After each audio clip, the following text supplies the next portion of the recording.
Bonsoir à toutes et à tous. Ce que je vous propose, étant donné qu'on n'est pas hyper nombreux, c'est celles et ceux qui le souhaitent peuvent peut-être allumer leur caméra. Alors, pas les micros, mais peut-être les caméras. Ce sera peut-être plus sympa de se voir. Tout d'abord, merci à l'association Achille pour l'invitation.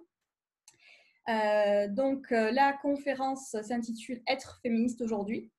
Et je vais donc vous présenter un peu d'abord mon parcours, à la fois militant et professionnel et académique, pour vous montrer un peu ce qui m'amène aujourd'hui à pouvoir faire cette conférence et les éléments que je peux vous présenter.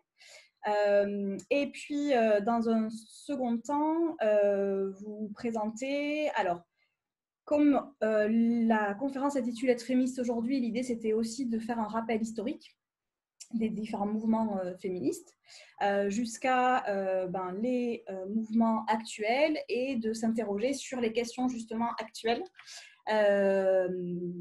qui font débat, soit qui en tout cas questionnent beaucoup aujourd'hui. Voilà pour l'introduction. Donc, est-ce que juste vous voyez tous et toutes mon écran? Ouais, c'est bon, parfait. Donc moi, c'est Émilie Tessèdre. Juste petit souci. Alors, donc, mon parcours, en fait, il est assez divers et il est orienté, en fait, sur différents chemins, on va dire, que j'ai pu prendre tout au long de ma formation. Donc, moi, j'ai un master, en fait, en sociologie de l'action publique. Et pendant ce master, pendant plutôt la licence en sociologie, je suis partie à l'université de Montréal, au Québec, notamment pour suivre des cours sur la sociologie du genre. En fait, le Québec est assez en avance sur ces questions et en tout cas a de grands penseurs au sein des universités. Donc, l'idée, c'était de commencer à me former au niveau académique. Je trouvais ça important sur cette question. Donc, de la place des femmes et du genre d'une manière générale. Quand je suis revenue, du coup, j'ai fait ce master en sociologie de l'action publique. L'idée, c'était de pouvoir appliquer la question du genre, mais de manière très transversale. Je n'avais pas envie à ce moment-là de me spécialiser, mais voilà, j'ai passé ce master.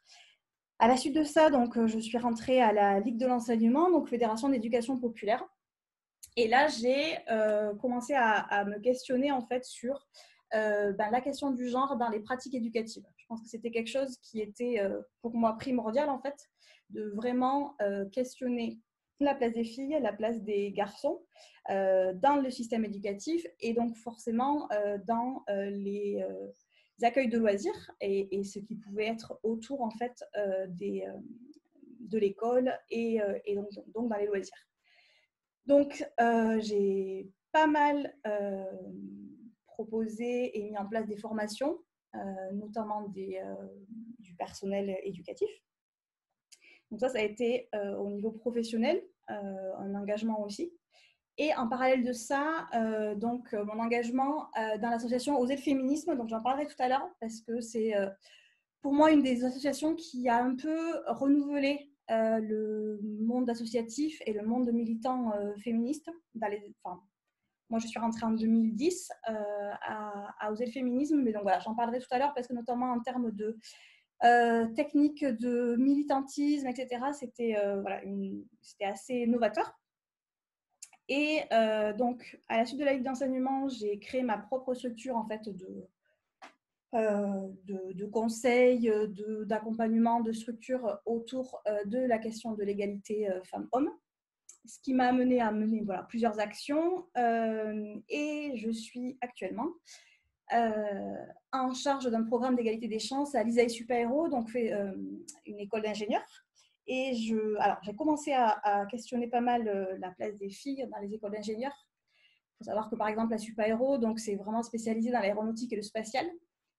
Donc on est à peu près 16% de filles, donc il y a tout un travail à faire sur la parité, sur le nombre de présences féminines et masculines, mais aussi sur tous les comportements qu'il peut y avoir au sein de ces écoles d'ingénieurs. Donc voilà, ça c'est pour vous dresser rapidement un portrait de mes engagements et ce qui m'amène aujourd'hui voilà, pour vous présenter cette conférence.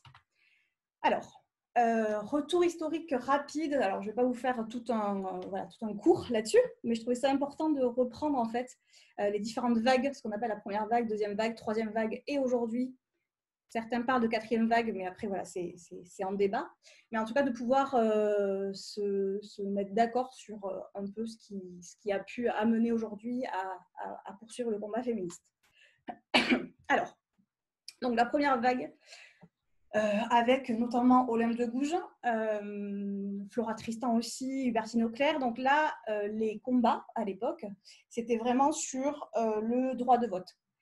C'était central, pouvoir voter. Et donc, alors là, il y a la célèbre phrase d'Olympe de Gouges qui dit donc la femme a le droit de monter à l'échafaud, elle doit avoir également le droit celui de monter à la tribune. C'était vraiment d'expliquer que à partir du moment où on pouvait faire partie en fait de l'ensemble citoyen, le droit de vote était essentiel pour pouvoir s'affirmer. Flora Tristan, elle, c'était plutôt les combats autour du monde ouvrier, puisque donc elle a été ouvrière et ses combats se sont centrés là-dessus. Donc on parlera tout à l'heure justement des nouvelles, des nouvelles pensées et des nouveaux combats, et notamment sur ce qu'on appelle l'intersectionnalité. Donc j'y reviendrai tout à l'heure, mais comment en fait les différents combats en tant que femmes peuvent être liés, et notamment auprès des ouvrières. Donc ça, j'y reviendrai tout à l'heure. Et donc là, on voit aussi Hubertine Auclair, donc ça c'est un peu plus tard, qui avait le même combat qu'Olympe de Gouges sur le suffrage des femmes et avec tout le mouvement des suffragettes. Voilà. Donc ça c'était rapidement, hein, c'était juste un point sur la première vague.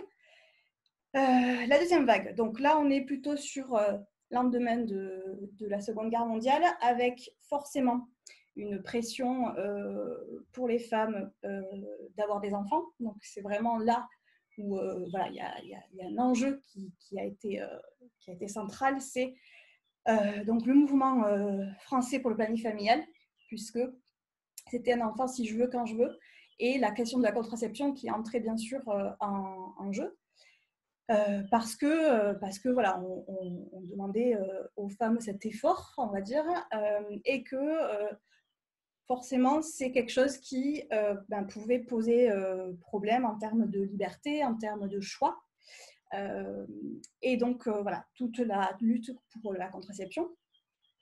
Alors, après, il y a eu, donc, je vais juste rapidement le mettre, mais Simone de Beauvoir. Donc, Simone de Beauvoir, avec son écrit et la fameuse phrase « on ne naît pas femme, on le devient », elle ouvre en fait la question de ce qu'on appelle l'essentialisme, c'est-à-dire c'est ce qu'on est à la naissance ne peut pas définir ce qu'on va être dans notre vie, et donc le sexe ne peut pas définir tout ce qu'on va être, et que du coup c'est un construit social. Donc elle commence avec cette phrase-là à introduire cette question, et donc la question du genre, qui donc est le sexe social, c'est-à-dire on a un sexe à la naissance, mais qui ne va pas être ce qui va nous définir tout au long de notre vie, et que notre être et notre façon de penser est construit socialement. Donc ça, c'est important, c'est un moment important, c'est son ouvrage, donc Le deuxième sexe. Donc le planning familial, j'en ai parlé. Et on a le mouvement mai 68, avec notamment un des premiers gros événements qui a marqué en fait cette vague en fait, dans les années 70, avec le fameux événement où des féministes ont déposé une gerbe en fait sur la tombe du soldat inconnu, et la déclaration c'était « il y a plus inconnu que le soldat inconnu, c'est sa femme ». C'était vraiment de recentrer et de dire on n'existe pas, ou en tout cas notre combat doit être légitime et doit être présent et doit s'affirmer. Donc voilà, ça c'était une des premières actions dans les années 70, et donc le MLF, le mouvement de libération des femmes. Donc ça, c'est quand même quelque chose de très, très... qui a vraiment marqué le début après des mouvements féministes.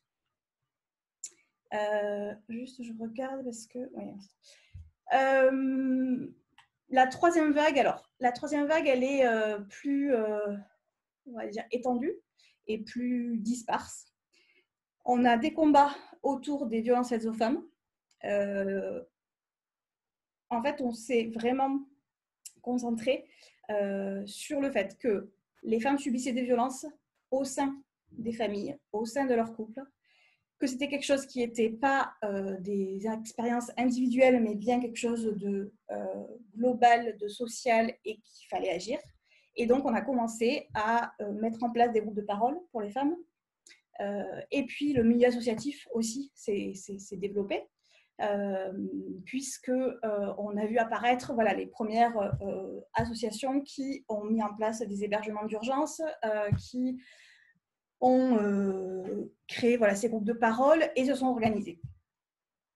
Donc ça, c'est les violences faites aux femmes. À côté de ça, j'ai mis institutionnalisation, parce que il y a eu ce glissement aussi de ces combats sont importants, donc il faut légaliser. Et donc forcément, il y a une institutionnalisation qui s'est mise en place de ces combats.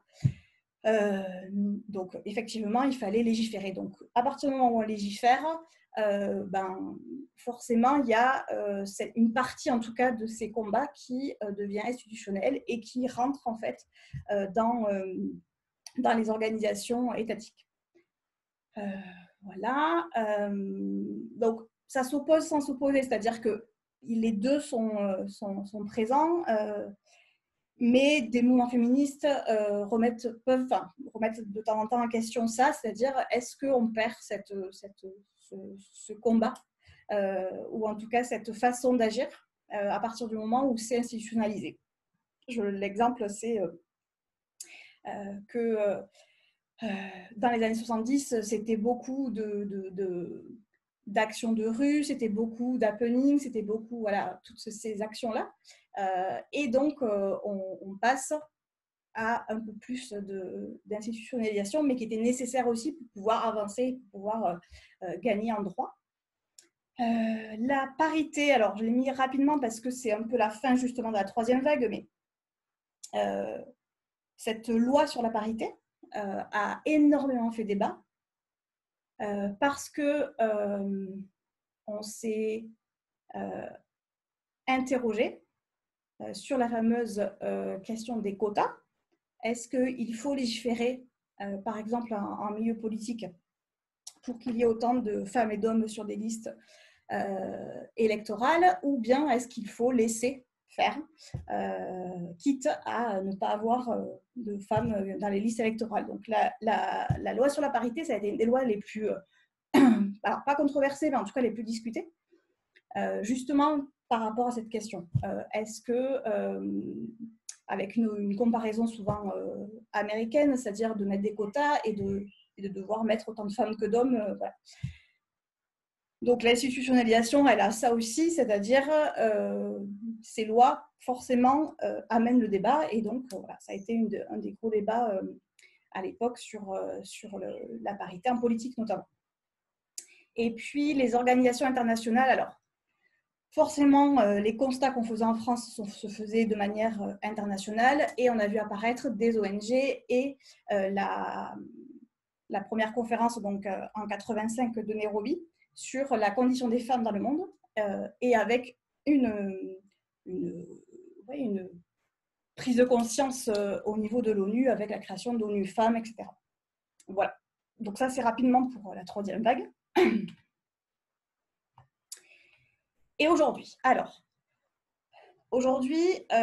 donc je vous ai mis la question d'oser le féminisme. Comme je vous dis tout à l'heure, en fait, pour moi, oser le féminisme, en fait, ça a été un peu le renouveau des organisations et des associations militantes féministes. Donc moi, quand je suis rentrée en 2010, on avait par exemple mis en place la campagne qui s'appelait Oser le clito sur l'information. C'était vraiment important, ça, c'était sur l'information du clitoris, c'était vraiment l'idée que de nombreuses femmes, de nombreuses jeunes femmes ne savaient pas qu'elles avaient un clitoris, ne savaient pas ne connaissaient pas leur corps, ou mal en tout cas, puisque c'est quelque chose qui n'était pas du tout enseigné à l'école. Et donc, il y a eu cette campagne-là qui, à la fois, était, c'est pour ça que j'ai mis les moyens de lutte traditionnels, donc les manifestations, les tags dans les rues, etc. Donc ça, c'est une partie, et les médias et les réseaux sociaux. C'est comme ça, à mon avis, que Oser le féminisme aussi a fonctionné et a créé sa place, en fait, dans le milieu militant, parce que c'est une association qui a très vite compris l'enjeu qu'il pouvait y avoir de mettre en place des campagnes de sensibilisation sur les réseaux sociaux. Donc ça a très bien fonctionné, c'est-à-dire qu'on pouvait effectivement aussi participer à ces happenings dans la rue, etc. Mais il y avait toujours dans toutes les campagnes un site internet qui accompagnait et qui pouvait informer les personnes, notamment là sur le clitoris, avec la question de l'excision, avec la question du plaisir féminin, etc. Donc pour moi, ça a été vraiment, c'est pour ça d'ailleurs que ça m'a intéressée d'y rentrer, c'est que cette nouvelle forme aussi de militer était hyper importante. Parce que déjà, ça attirait un autre public et c'était accessible. C'est-à-dire que chacun de son côté, chacune de son côté pouvait aller se renseigner sur le clitoris, ce qui n'est pas forcément de prime abord hyper évident de parler de ça. Mais par contre, les vidéos, les différents sites internet, etc., permettaient que chacun puisse aller voir, se renseigner et s'informer. Donc voilà, c'est pour ça que j'avais pris cette campagne-là, parce qu'elle était vraiment intéressante. Donc il y en a eu plein de campagnes, mais je trouve que celle-là, elle a été assez marquante par rapport à ça et par rapport justement à cette utilisation des réseaux sociaux. Et puis des médias. La réflexion qu'avait Oser le féminisme, c'était de dire, si on veut que la question par exemple du clitoris soit une question politique et soit vraiment centrale, les médias jouent forcément un rôle. Donc, il faut être présente en fait dans les médias. Il faut occuper l'espace pour pouvoir dire ce qu'on a à dire et défendre en fait des opinions là féministes sur le corps des femmes, sur le plaisir, etc.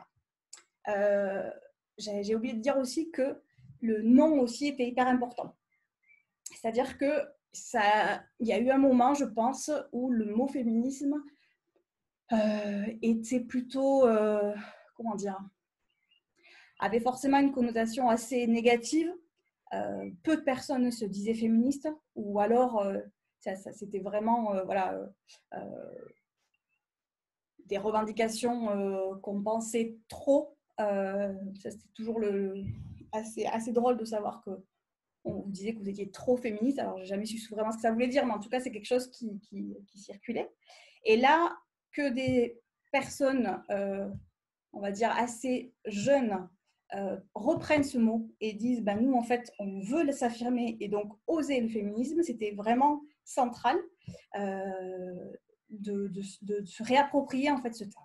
Donc, voilà. Et je trouve qu'aujourd'hui, et d'ailleurs, on est vraiment dans un essor, pour moi, assez important actuellement, c'est que justement, on n'a plus peur, ou en tout cas moins peur d'affirmer cette réflexion et d'affirmer surtout qu'on est féministe. Voilà. Alors, donc je l'ai un peu dit tout à l'heure, mais donc à partir de 2010, on a vu arriver aussi des médias sur Internet notamment, au contenu féministe. Donc là, j'en ai cité, il y en a quelques-uns, mais il y en a d'autres. Hein. Donc il y a les nouvelles news, Chic Magazine ou des newsletters aussi, qui du coup, pareil, ont pris une place en fait importante dans le paysage médiatique. Et après, il y a aussi des revues, notamment Femmes ici ailleurs. Et donc, c'est aussi parce qu'il y a eu ces combats qui ont été menés et qu'on a adopté en fait des des façons de faire, des codes, etc., qui sont devenus en fait un peu incontournables. Donc voilà, les médias sur Internet aujourd'hui, on se renseigne tous et toutes pratiquement sur Internet. Donc, de se réapproprier ces médias-là et d'en faire des contenus féministes, avec une réelle affirmation de notre contenu est féministe. C'est-à-dire qu'on ne fait pas juste parler des femmes, c'est pas des magazines féminins, c'est bien des magazines féministes, donc avec un point de vue féministe, avec une affirmation de ce point de vue. Et après, il y a eu, alors j'en parlerai tout à l'heure avec le mouvement MeToo, mais il y a eu effectivement aussi sur les réseaux sociaux. Alors, il y a eu tout un pendant en fait de notamment des secteurs, on va dire, d'activité. Là, je vois Payta Blues, Payta Fac, où les femmes ont eu besoin en fait de raconter ce qui leur arrivait, notamment donc dans le milieu du travail, et donc sur le sexisme ambiant qu'elles pouvaient subir, donc ce qu'on appelle le sexisme ordinaire. C'est les petites phrases en fait que vous entendez tout au long de la journée et qui vous font sentir inférieur, qui vous font sentir pas votre place en fait, et que du coup pour s'affirmer aussi dans son travail, c'est compliqué. Donc voilà, tous les Payta Blues, Payta Fac, c'était des phrases que les femmes mettaient, en fait, écrivaient sur des réseaux pour dire voilà ce qui m'est arrivé aujourd'hui, voilà ce qu'on m'a dit, et de pouvoir en fait se sentir moins seule. C'est là aussi où on est sur un groupe, en fait, sur le groupe femmes, parce qu'on subit les mêmes choses. Donc, j'y reviendrai tout à l'heure avec le mouvement MeToo, mais voilà, ces mouvements-là ont existé avant le mouvement MeToo. Alors, oui, il y a eu aussi des mouvements qui ont été et qui sont moins organisés en termes en termes associatifs, c'est-à-dire qu'on n'a pas la forme associative, mais par contre, on est vraiment sur de l'activisme. Donc, j'en citerai deux. L'association La Barbe. Alors, La Barbe, elles font vraiment des happenings. Elles vont dans des endroits comme des conseils d'administration j'ai en tête par exemple à Carrefour, où en fait, dans le conseil d'administration, il n'y a que des hommes. Et donc, elles font en sorte d'être présentes en fait dans ce conseil d'administration. Elles remettent des barbes. Elles s'habillent en fait avec une barbe. Et elles félicitent en fait les personnes, les hommes présents dans le conseil d'administration. Voilà, c'est pour faire ressortir le fait qu'il y a très très peu de femmes dans ces lieux. Donc ça peut être dans le milieu culturel, ça peut être dans le milieu des entreprises. Enfin voilà, elle essaye de voir en fait des rassemblements d'hommes, et donc elle décerne des diplômes pour dire félicitations messieurs, vous êtes bien voilà, seuls et vous êtes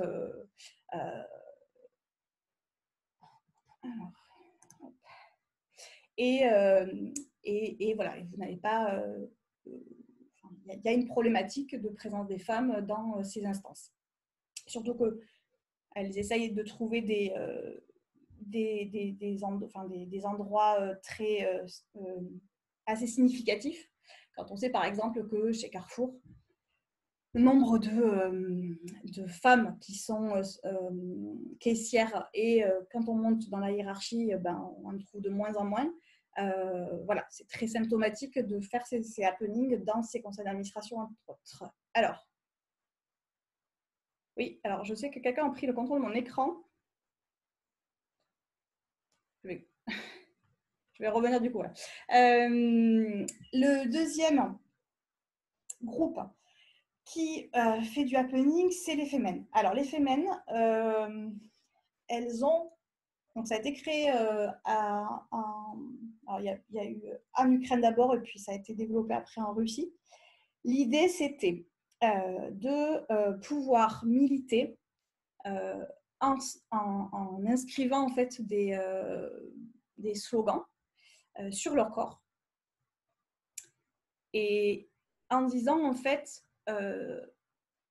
mon corps n'est pas sexualisé, c'est-à-dire que je sois un homme ou une femme, je peux écrire en fait quelque chose sur mon torse, ça ne doit pas être différent, et c'est comme ça que je vais aller revendiquer des choses. Donc elles elles sont très présentes sur les événements, notamment du Front National. C'est-à-dire elles sont vraiment très, très virulentes sur voilà, des événements comme ça. Contre les religions aussi, beaucoup. Donc voilà, elles sont très critiquées, très à la fois parce que c'est leur corps qu'elles mettent en valeur, et à la fois parce que leurs cibles sont assez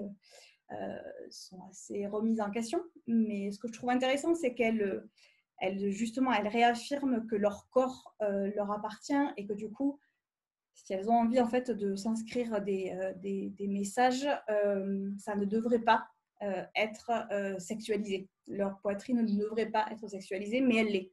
Donc voilà, ce combat-là, je le trouve intéressant. Bon, on pourra de toute façon en reparler. Donc, alors voilà. Aujourd'hui, il y a aussi ce passage, je le disais tout à l'heure, là, sur des femmes qui écrivent leur expérience individuelle, etc. Je trouve qu'on est un peu passé justement sur des organisations très collectives, notamment dans les années 70. Ça ne veut pas dire qu'elles étaient organisées, mais par contre qu'elles étaient collectives, à des choses qui sont plus individuelles. Donc il y a peu de structures associatives dans les nouveaux mouvements, en tout cas que moi j'ai pu constater. Peu ou pas de hiérarchisation, ou en tout cas ce refus de hiérarchisation. Voilà. Mais voilà, des mouvements qui sont plutôt sur de l'individualité. Donc, une sectorisation un peu des combats. Quand on voit, il y a pas mal de groupes qui se sont montés par rapport en fait à leur propre expérience au travail, mais avec des secteurs d'activité. Donc, il y a eu tout un mouvement sur donc les mouvements que moi je connais bien, c'est-à-dire sur les femmes ingénieurs, sur les femmes en mathématiques, sur les femmes, enfin voilà. Donc en fait, elles choisissent, plutôt que de combattre en fait la place des femmes dans le monde du travail, dans son ensemble, elles se réunissent entre elles et se disent qu'elles ont des problématiques vraiment particulières, par exemple femmes ingénieurs. Donc voilà, ça c'est quelque chose que j'ai pu constater. Et puis le mouvement MeToo. Donc, alors, le mouvement MeToo, il est certes individuel à la base, puisque chacune a commencé à témoigner, un peu comme ce qui avait été fait quelques années auparavant, mais en tout cas à témoigner. Là, on est sur des agressions sexuelles, viols, etc., à dénoncer. Et cette dénonciation générale est partie du coup sur quelque chose de plus collectif. Alors, il y a eu toute une réflexion en disant que les femmes avaient commencé à... avaient commencé à parler. Je pense que les femmes, en fait, ont toujours parlé. C'est simplement qu'en fait, on n'était pas en mesure de les écouter, et surtout, on fermait les yeux et on fermait les oreilles là-dessus.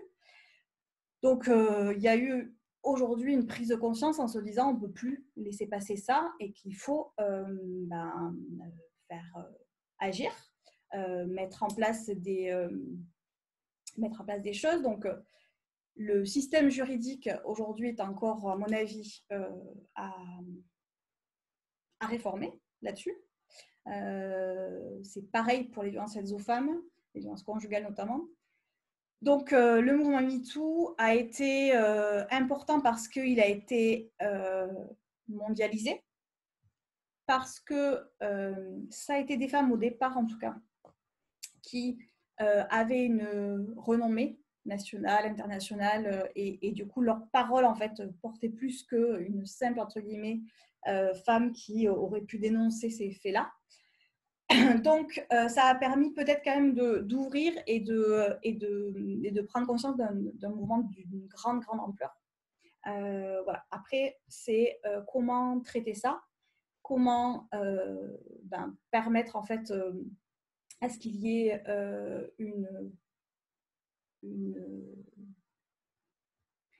j'allais dire un accompagnement juridique, mais en tout cas, voilà, que ça aboutisse pour celles qui le souhaitent et qui portent plainte, que ça aboutisse réellement à des condamnations, ce qui n'est pas le cas aujourd'hui, et ce qui est, à mon avis, un des combats à mener à l'avenir. c'est toute la partie, voilà, la réforme à la fois de la police sur la prise en compte des plaintes et derrière sur le traitement juridique. Voilà. Alors, juste la dernière partie, c'est les nouvelles un peu idéologies et les émergences, voilà, de nouvelles questions. Alors, on a une première. Alors, c'est pas vraiment une opposition, mais en tout cas, c'est quelque chose qui est en train d'être questionné.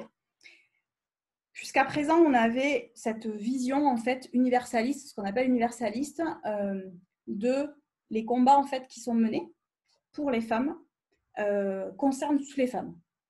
C'est-à-dire qu'on est un groupe femmes qui a des revendications propres parce que nous sommes femmes. Et aujourd'hui, on voit apparaître ce qu'on appelle l'intersectionnalité, c'est-à-dire on est femme, mais on est peut-être aussi femme et pauvre, et que du coup, la question, par exemple, de la lutte des classes peut entrer et entre dans ces revendications. C'est-à-dire qu'on peut être à l'intersection, du coup, de différents combats, et que chaque femme ne vit pas forcément la même chose, et du coup, a des combats qui peuvent être menés différemment. Donc ça, c'est quelque chose qui est en train d'émerger, enfin qui émerge déjà depuis quelques années, mais en tout cas qui je trouve, est intéressant parce que ça amène à s'interroger autrement et ça amène à ne pas être sur une réflexion qui serait très lisse et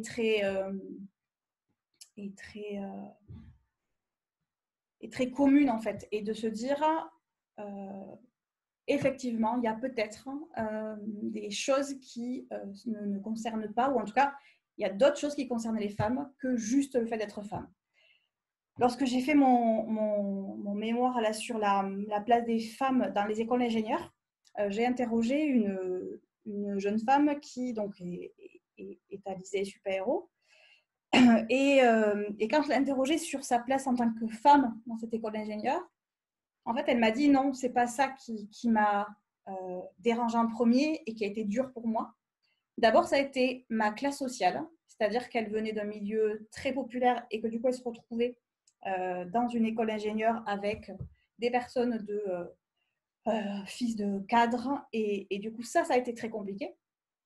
Ensuite, en tant que musulmane, ça a été très compliqué aussi dans un second temps. Et enfin, en tant que femme. Et du coup, là, je me suis dit qu'effectivement, ce qui l'avait, elle, touché en premier, c'était pas le fait d'être une femme parmi plein d'hommes dans une école d'ingénieurs, c'était d'être une personne de classe populaire au sein d'une école qui, effectivement, est plutôt de classe... avec des enfants dont les parents sont tous ingénieurs et donc de classe supérieure. Donc, c'est là où, aujourd'hui, il y a cette réflexion qui se pose entre ces différentes discriminations. Et donc, se retrouve à l'intersection de différentes discriminations, comment, en fait, pouvoir étudier, pouvoir considérer ces différentes réflexions. Donc, ça, c'était un des points aujourd'hui qui, à mon avis, est essentiel. Alors, l'écoféminisme, j'ai eu envie d'en parler parce que c'est quelque chose qui a émergé quand même, c'est pas récent, hein, dans les années 70, avec notamment Françoise Daubonne qui a écrit un ouvrage là-dessus.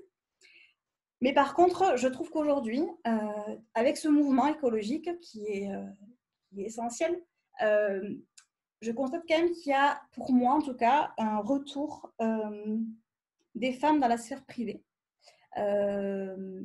Cette prise de conscience en fait écologique, elle repose, je trouve, beaucoup sur les femmes dans le quotidien. Je vais faire ma propre lessive, je vais aller acheter des produits dans tel ou tel marché, mais c'est quand même les femmes qui vont reprendre ce rôle-là, là où les hommes, on les retrouve quand même plutôt dans les revendications politiques et donc dans les instances politiques. Et donc je trouve que ce mouvement écologique, en fait, à ce biais-là où on voit quand même beaucoup un retour des femmes à l'espace privé. Et donc l'écoféminisme, alors pendant longtemps ça a été compliqué de l'affirmer parce que il y avait ce lien un peu des femmes et de la terre et que c'était ce qu'on appelle une vision essentialiste, c'est-à-dire voilà, les femmes sont créatrices d'êtres et du coup c'est ce qu'on va mettre en avant en fait. Et donc ces mouvements d'écoféminisme, aujourd'hui, à mon avis, on leur place justement pour questionner ce retour un peu des femmes à la sphère privée. Voilà. Et la dernière les dernières donc comment dire réflexions qui sont là autour donc du féminisme, c'est sur les questions LGBT, avec bien sûr voilà, sur les femmes lesbiennes avec la question de la PMA, donc la procréation médicalement assistée pour les couples de femmes.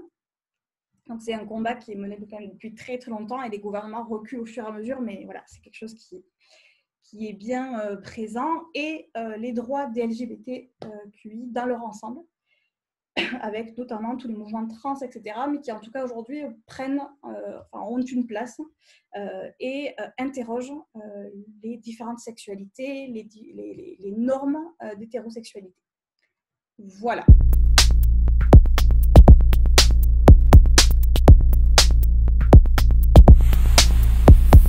Achille.